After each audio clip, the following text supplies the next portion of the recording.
Community News. I want to once again thank Community News for this wonderful opportunity they've given me and some of the my fellow residents to speak about the issues that are important and germane to not only the city of Coral Gables but to South Florida in general. I have the pleasure to have with me, I must say, what the person that I think is the conscience of Coral Gables, is what I call the conscience of Coral Gables. Maria Cruz. Maria is not only a dedicated public servant. You have been a teacher for how many years, Maria? A little over 40. A little over 40 years, and I think that's one of the most wonderful professions one can have, as a true calling. But also, she is one of those people that is always active in the city, always knows what the commission is doing, where the pulse of the politics of the city is at. And I would like to give her an opportunity today to sort of update us on what's going on in Coral Gables and to have some sense of what are the issues that are germane to all our local residents. But introduce yourself, Maria. Well, I'm very happy to be here, and don't believe anything he says. He says I'm the conscience. Some people call me the troublemaker. So why can those two things not be the same thing? You know how it is. If you hear what you want to hear, you're a good person. If you hear something different, you become a troublemaker. So that's me. And since I retired a few years back, I decided that somebody needed to stay in touch and see what's going on in the city beautiful. And I guess one of my first big events was when the city manager did not want Ed Hudak to be the police chief. And we had a rebellion, and we did what we needed to do, and we forced the issue. And that was about 3 years ago. With longer than that. The prior city manager, right? Yeah, the Kathy Swanson. No, the residents knew what we wanted. She had brought in somebody to be city police chief, and we told her from the beginning, don't do it because it's not going to happen, because we have... Maybe it's a reason she's no longer the city manager. Well, actually, she chose to resign rather than get rid of the person that she brought in. Wow. That's how bad it got. But let's move to the present. Right. Let's move to the present. Like I said, I've been involved. I go to almost every commission meeting. I research. I want you to know, Javier, that I have never said anything publicly about the city and the issues that anybody has been able to come back and say that was not true. Because when I open my mouth, I know what I'm talking about. And you'll hear some of the elected officials say, when Maria talks, she knows what she's talking about. And I'm very proud of the fact that I do not accuse. I do not go from rumors. I check. Okay, I've become a very good researcher. I know where to call in the city to find out. I know how to file public records reports. I know who to call on the side when they don't want to do it publicly to find out what I'm talking about. And this is why it's so important to have residents like you and citizens like you. Democracy, it's only doesn't only functions if it's in the sunshine. In my perspective, of course. And we need folks since to some degree the media has become its own world, and we don't have at least we don't have locally, in my assessment, the degree of sort of probing journalism that we used to have. In some years past. I think folks like you really allow us to preserve the true nature of what democracy and self-governance is. So if you could continue to talk about what's going on especially today. In a city that is as small as ours. Mm-hmm. We are not a big city. The residents are very important because we know the power we have. In other places, if 1,500 people complain, it's not a big deal because there are too many that do not. But in our city, we can gather 1,500 people. The world has come to an end, and the elected officials have to listen because they know that the power, that's where the Right. power is. But one of the issues that we're dealing with today, okay, as recent as last commission meeting, is the disrespect that we are very proud of the fact that we are polite, that we are respectful, that we do things different than some other cities that are near us, but yet we have become almost the same because we have people, elected officials, that sit at the commission meeting and choose not to pay attention to the residents that are speaking. They roll their eyes, they walk away, they use the phone while they're being I spoken don't think to. we need to beat up on their wishes. I think we can be direct on this one. I think you're talking about my assessment, based because I'm participating in those meetings as well. The mayor's behavior specifically, I thought his pronouncement a few meetings ago, that essentially completely took the legitimacy of the true concerns that there were on the part of some of the residents was very distasteful. I think berating your own residents for the things that, whether they're right or wrong, whether the things that they're concerned about, it's not necessarily the way to be mayor. And I think that it seems to be a running concern for somebody who campaigned on being somebody who cared about what the residents had to But say. he's not the only one. We have we have a commissioner. I'm not gonna say the name, but a female commissioner. Well, there's only one. Yeah, a female commissioner that walks away when people start saying something that she doesn't like. She stumps her feet. She rolls her eyes. She bullies the other commissioners. She interrupts when they're talking. I mean, no manners whatsoever. And then she has the nerve to say that her demeanor is very proper. Well, maybe she looks at a different movie. Maybe she is watching a different program. Let me tell you, it's very obvious that she is not respectful to the residents. I don't know how many times she has interrupted me, and of course she is always right. She knows more than anybody else except the staff. Okay, and that's another topic in a minute. But there has to be a point where, and I've talked to the city attorney, and I've made it very clear. The city attorney is supposed to be the parliamentarian in that group. Correct. She needs to say, "You're out of order. You need to wait. Do not interrupt." She never does. She never does. I found it's like you. I used to here in the city of South Miami, and now in the city of Coral Gables and the city of Miami, places where I lived. I've always tried to be involved, and I've always tried to go to the meetings. And I found it as a running theme along with those things that the city attorney essentially behaves in a lot of ways like the sixth commissioner, in many ways.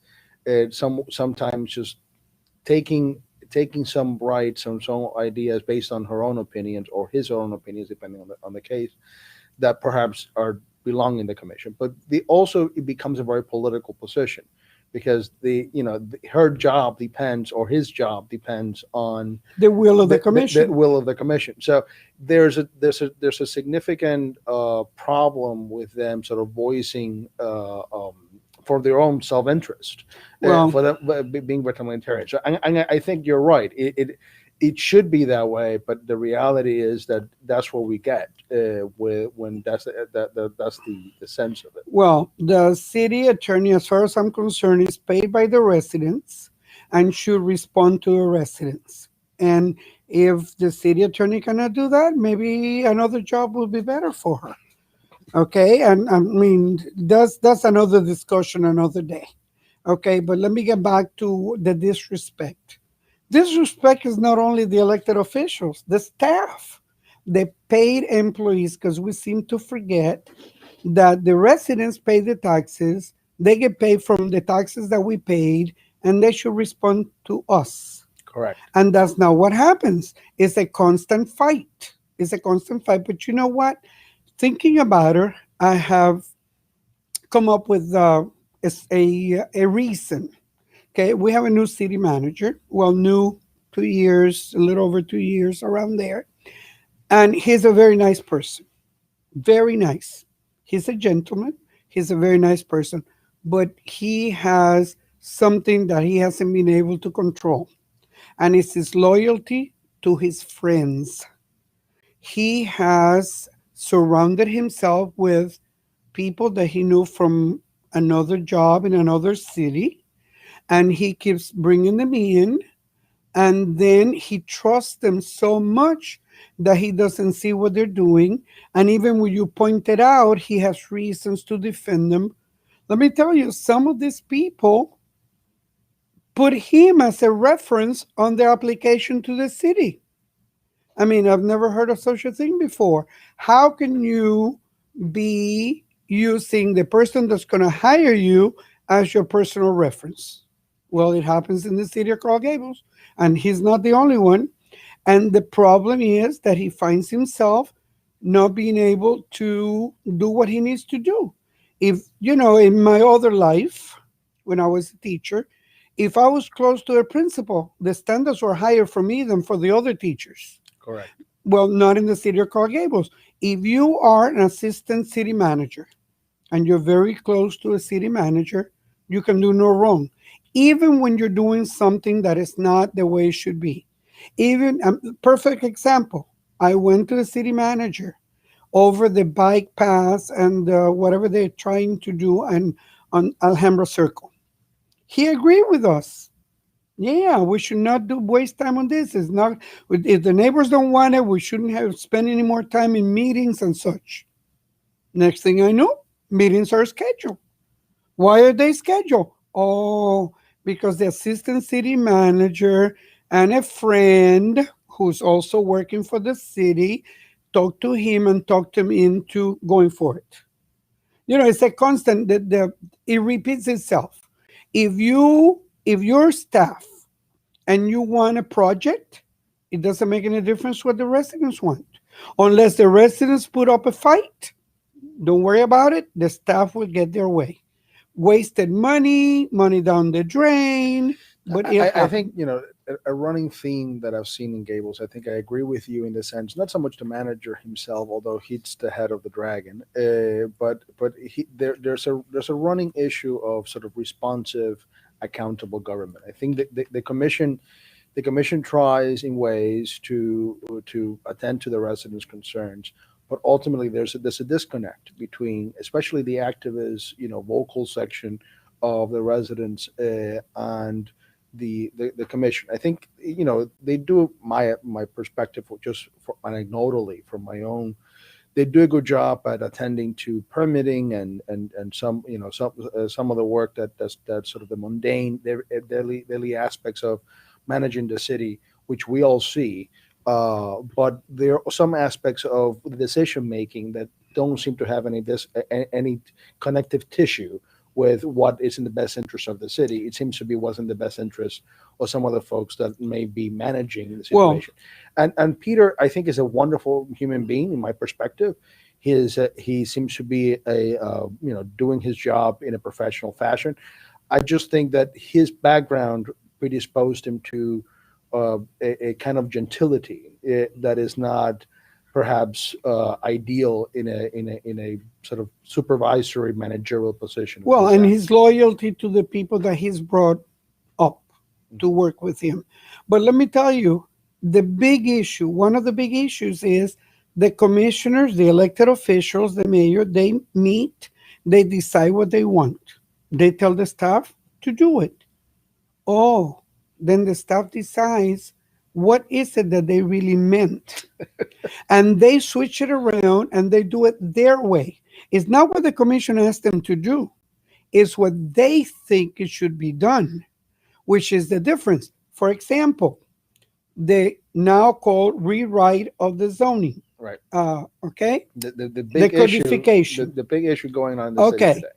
I have the records. The day that Elizabeth Platter Zyber was hired, the mayor said, I didn't want to hire you because I don't want what happened in Miami to happen here. And the city manager, Kathy Swanson, at the time said, no, you have it wrong. What we're doing is cleaning up the code. What we're going to do is tweak it. There's no changes involved. Well, if you've been around, what do you mean no changes? It has become changes. Right. And the commissioner sit there as if that's not what she was hired to do. Yeah, I think yes, the original and the situation with the Wawa is yet another Yeah, example of a a a, a resolution given by the commission that was almost a throwaway help out, okay. yeah. That then it was usurped in a way that now it's become something much broader than what it was. But Look, I don't have a disagreement in the sense that I think if there is a necessity for an update and modification of zoning in a way that facilitates the growth of the city in a responsible fashion. I think that that's a honorable way to go about it. I think there's one particular commission, not the mayor, the one you may have of mentioned course, before, the one that is who pro development. right, who has a particular knack for getting very involved in certain aspects of that managerial and who very effectively, I think, sort of takes out the original intent for quote unquote her intent. Well, Uh, very effectively convinces the staff to do it her way and bullies the commissioners to go her way and make sure to go to zoning and planning meetings so that she can intimidate the people there because that's what she wants. And she can tell you, "Oh no, I don't do it to intimidate."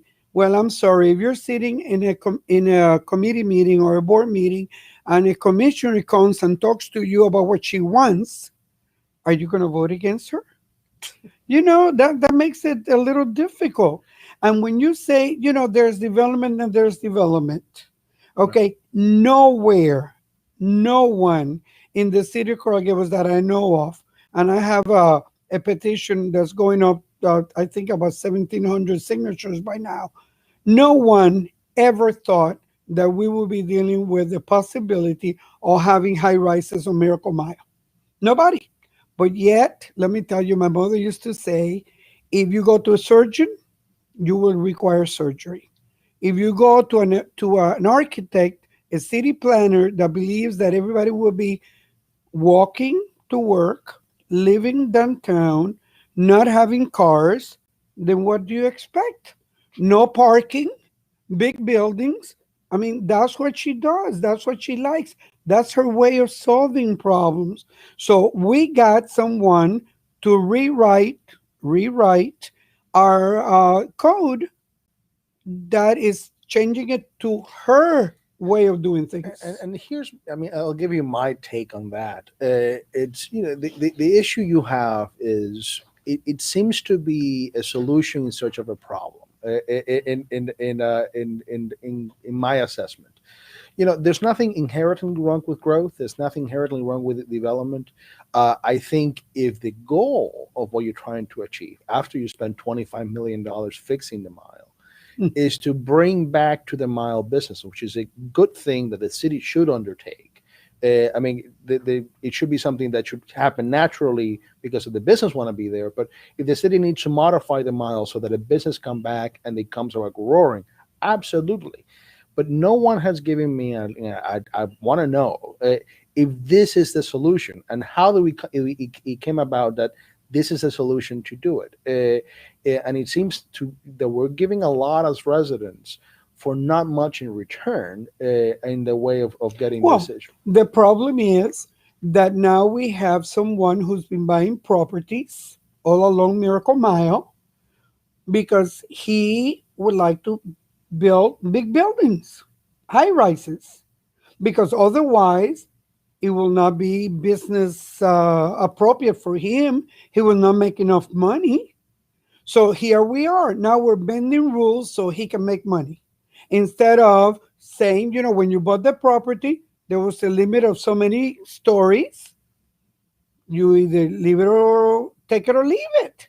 Why should we change? If when I bought my house, I knew that I had a big lot, but it was only big enough for one house. If I were to choose to divide that, most likely I won't be able to do it. Mhm. Why not? Because when I bought it, That's the way it was. These developers come in, they buy properties knowing what the limitations are.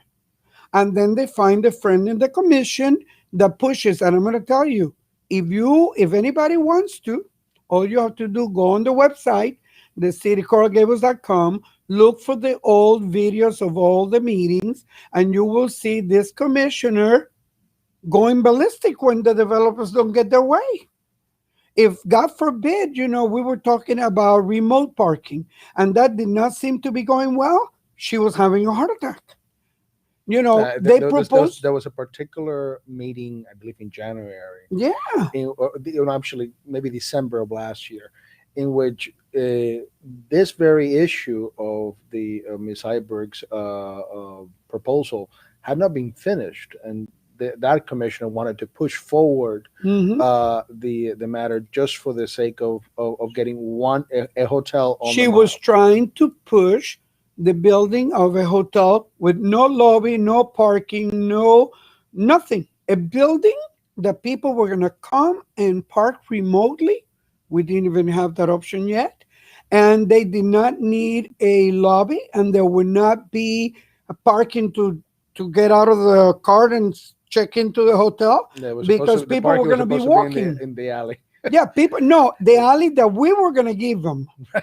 Because it was not even, they didn't have the alley. The city was going to give them the alley so they could have the drop-offs because people were not going to drive there. And I'll tell you something.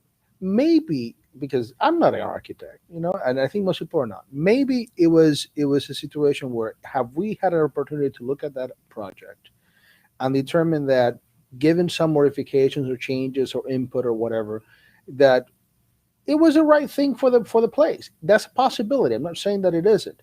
I think the way we have gone about doing these things, where everything is done sort of like taking a hammer down, like this is the way. And no, this is the way it's done. This person pushes to have a rewrite. She wants to tweak the stuff so her friends, the developers, can get their way and build what they want. Okay? But in order to do that, she has to convince the commission and the city manager that, we have, our code is so old, there's things that need to be amended, corrected, tweaked. She didn't say we want to make changes. Oh, but first she got that, and now we progress to more.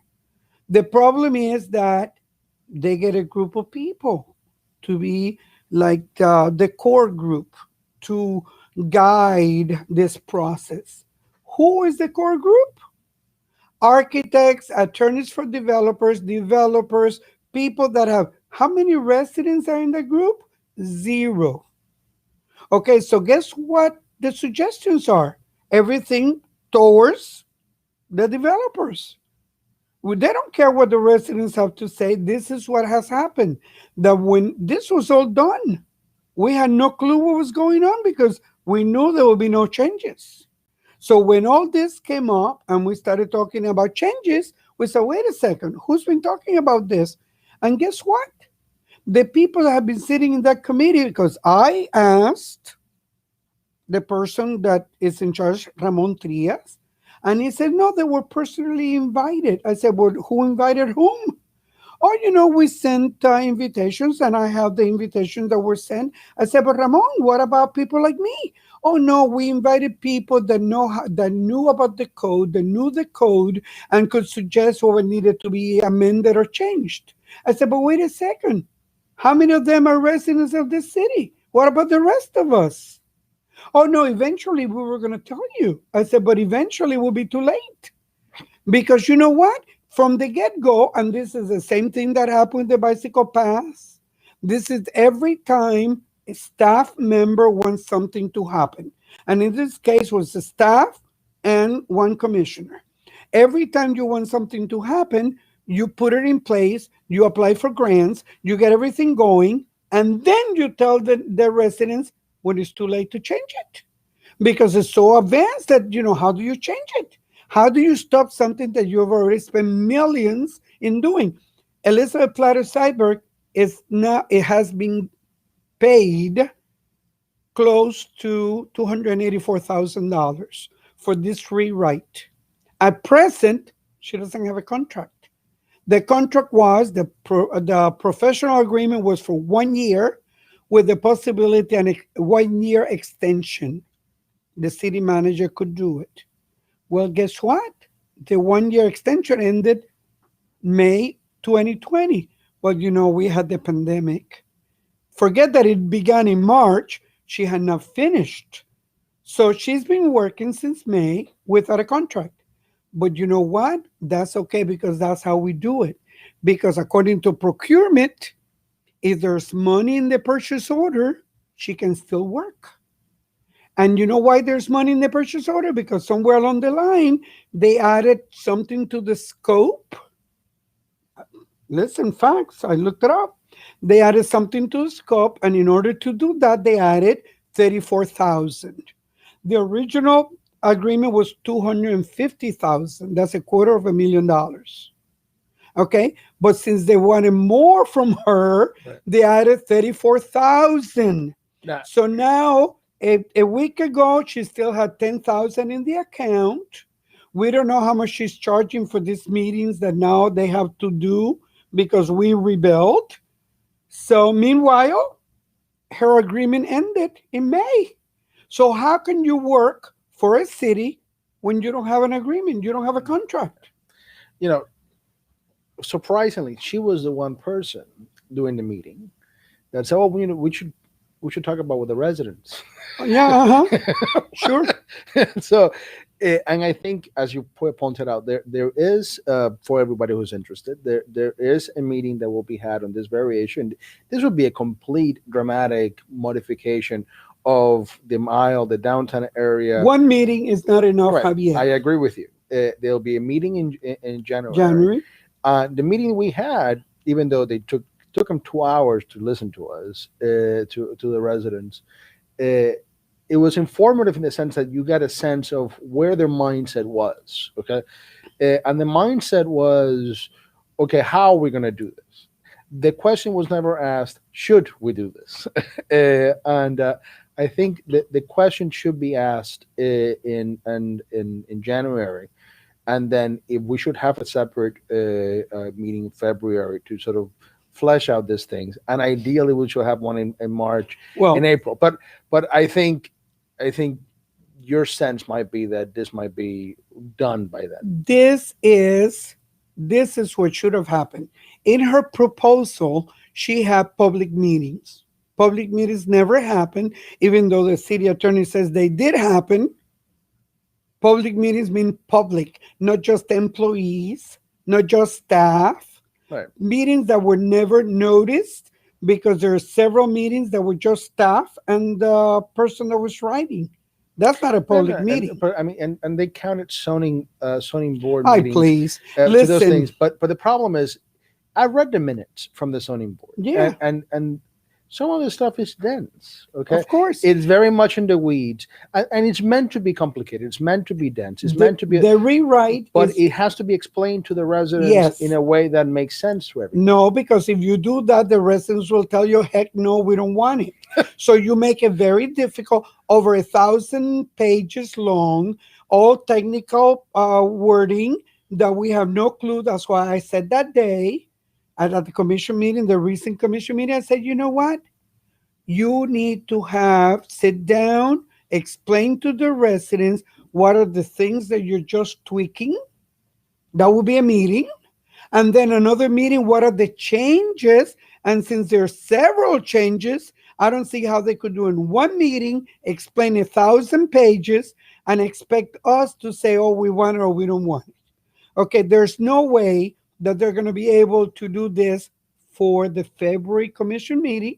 I suggest, and some of us have said that already, that this is something so significant, so important for the people that pay the taxes, the people that have the vested interest, that the commission should continue the process if they so desire, but wait till after the election, because we have an election coming up in April.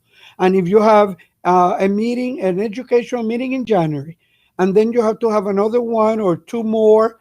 After that, here we are in March, when everybody's going to be busy with the election. And if they try to vote on that, it will be a way to do it fast and underhanded. so nobody can say anything. Now, I want to take you a little bit because this is important, but there's a related issue, which is the craftsman section of zoning. For everybody who doesn't know about what this is, it's about 3 blocks that are adjacent to the downtown. From Lejeune to Lejeune to University, right, and in the end of University. So these are 3 blocks of houses. I've canvassed the area, I've walked the area, and it doesn't quite look like the rest of residential Coral Gables looks. But there's a problem. Yeah. Now, but wait. So some of the residents there, that they're not, some of them are voters, some of them are renters, but some of the residents there have coalesced to request to the commission that they upzone the area so that they're able to have essentially serve their houses for more. That's the bottom line. So that there's an attraction of a developer, a person to come in and be able to develop the area. Now, I can tell you, having walked the area, I'm not entirely sure it serves its original purpose as a neighborhood. So something must change. I think the question is this it? And to what degree should be observed? Okay, this is the problem.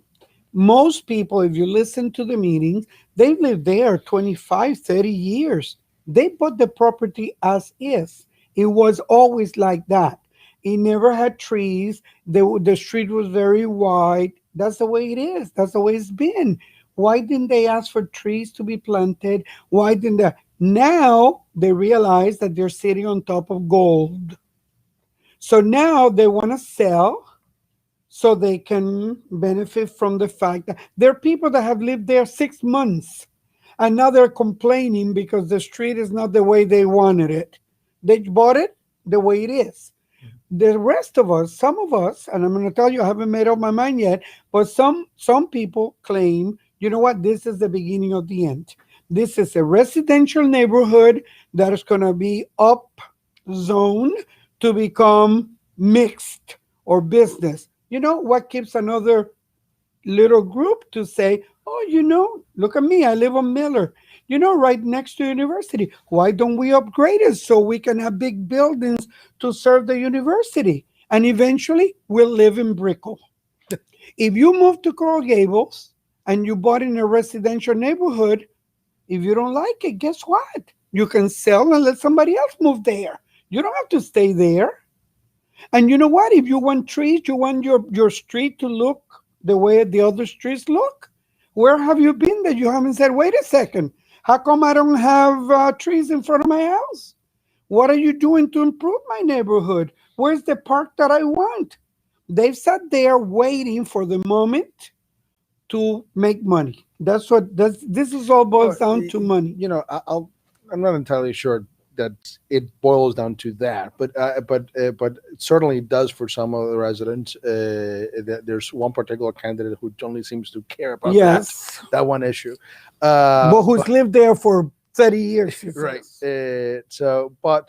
And he actually has 2 houses in the same area. But on the other side of Lejeune, there is significant amount of multi-unit housing.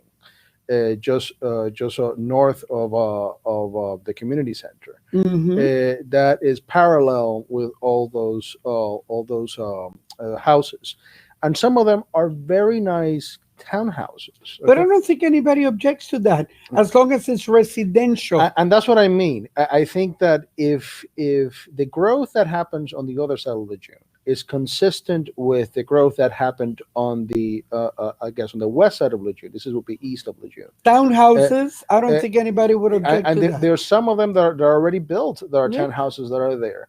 That are, yes, they're higher. But that's not where the big money is. And I think that will be consistent with developing a neighborhood that that's cohesive. It's still residential. It's still higher than what it is, so it might require an upzoning, Yeah. however slight. Yeah, but there's Uh, different. but the issue is, I think the discussion was that we're going to have much higher A building. business area. They're talking about similar to what's next to the June, the Mercedes Benz, the this and that, business buildings as opposed to residential And I buildings. think the commissioner, Vice Mayor Lago, who has good ideas on this, and also Commissioner Mena, who Mhm. has expressed, wants to essentially taper off Yeah. the growth. In other words, as it gets closer to the downtown, maybe higher buildings. As it gets closer, we're talking about 3 blocks in reality. As it Yeah. gets closer to university, sort of more residential townhouses, and I think that is measured way of getting to the same goal Well, not without 6 or 7 stories. stories. And let me tell you, there's And not I everybody. don't care for mixed use there, No, because now you have a situation where you're competing correct. with Miracle Miracle Mile. Mile. And that's the problem with Miracle Mile, that there's so many other business that do the same thing. And some of them are empty. So Yeah. that's why I wonder. But I wanted to get. We have about a minute and a half left. I wanted to give you. We've discussed about a very germane and very important issues in our city. I wanted to give you an opportunity to close, and you'll be Let me tell a you. recurring invitee for Okay. this show and others here. Let me tell you what I would like to say. I would like to say to anybody who's watching that lives in the city of Coral Gables, that owns property in the city of Coral Gables, to get involved. Don't sit home and complain about what's going on, because you have a voice. You can write emails, you can send letters, you can make phone calls, you can attend commission meetings, even if we do it by Zoom. And don't let the mayor tell you you only have 2 minutes. According to the ordinance, you have 3 minutes. And you know what? If the time runs out, the commission can give you permission to keep talking. So don't let anybody bully you into keeping quiet. This is your city. You belong here. You pay the taxes. You can demand what you want. Well, you hear it here first. The conscience of Cora Gables has spoken. So, Maria Cruz, thank you very much for this Thank wonderful you. opportunity to speak about the needs of the residents. And once again, thank you everyone for listening, and thank you for being part of our show.